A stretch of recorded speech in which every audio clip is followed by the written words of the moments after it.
Gold, trusted gold buyers. మీరు తాకట్టు పెట్టిన బంగారాన్ని విడిపించి ఈ రోజు ఉన్న మార్కెట్ ధరకు కొనబడను.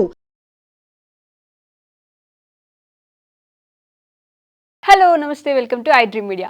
ఈరోజు ఎపిసోడ్ మొత్తాన్ని ఒక గుడ్డే నడిపింది. ఓనర్లకు లగ్జరీ ఫుడ్గా వచ్చిన బాయిల్డ్ ఎగ్ను సంజన దొంగతనంగా తిన్నట్టు బయటపడంతో హౌస్ మొత్తం టెన్షన్ అయింది.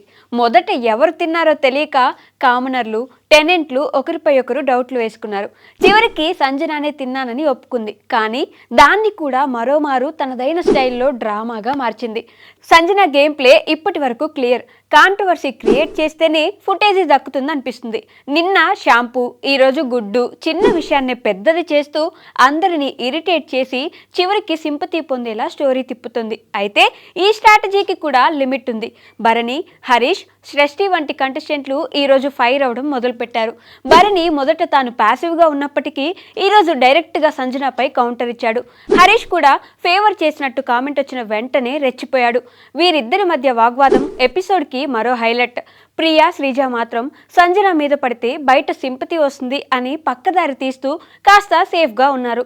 ఫ్లోరా మాత్రం సైలెంట్గా కనిపించిన మధ్యలో ఫ్యామిలీ మ్యాటర్ తీసుకొచ్చినప్పుడు సంజనని బాగా హ్యాండిల్ చేసింది. కానీ సంజన విక్టిమ్ యాంగిల్ తీసుకుని కన్నీళ్లు పెట్టుకోవడం మళ్ళీ క్లాసిక్ సీరియల్ మోడ్ని గుర్తు చేసింది. మొత్తం మీద ఈరోజు ఎపిసోడ్ హౌస్ డ్రామా, ఎమోషన్, గొడవల మిక్స్తో ఆడియన్స్కి ఎంటర్టైన్ చేసింది. సంజన ఫుటేజీ కోసం ప్రయత్నం చేస్తున్నట్టు స్పష్టమవుతుంది. కానీ ఇది ఎంతవరకు పనిచేస్తుందో చూడాలి. మిగతా కంటెస్టెంట్లు కూడా ఆమెకి కౌంటర్ ఇచ్చేలా మూడ్లోకి వస్తున్నారు. రేపటి ఎపిసోడ్లో ఈ గుడ్డుగోల తర్వాత నామినేషన్లపై ఎవరెవరు రియాక్ట్ అవుతారో చూడాలి. మరి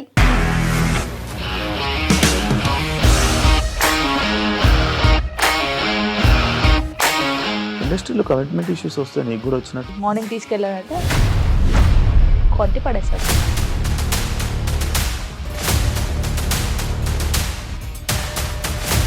ఒక్కళ్ళు కూడా చూడలేదు ఈ సినిమా అని చెప్పడానికి కూడా చాలా ధైర్యం కావాలి. అది నిజం కదా, దాంట్లో ధైర్యం ఏంటి? ఇది నెక్స్ట్ డే ప్లేట్ మార్చేస్తే తప్పు కదా. As of now we are comfortable this అని నేను అనుకుంటున్నాను. రష్మిక గారిది మీది ఒకే ఊరు అంట కదా. నీకు కోపం వచ్చిందంటే బాగా తిట్టేత్తరా? తిట్టేద్దామండి. నిజంగా గేమ్ ని ఎలా చేంజ్ చేయగలిగారు? ఏపీఎస్ఎఫ్సి వాళ్ళకి 6 నెలల్లో నేను 6 లక్షలు కట్టా. బిజినెస్ చేయాలనుకుంటే it is as difficult as riding a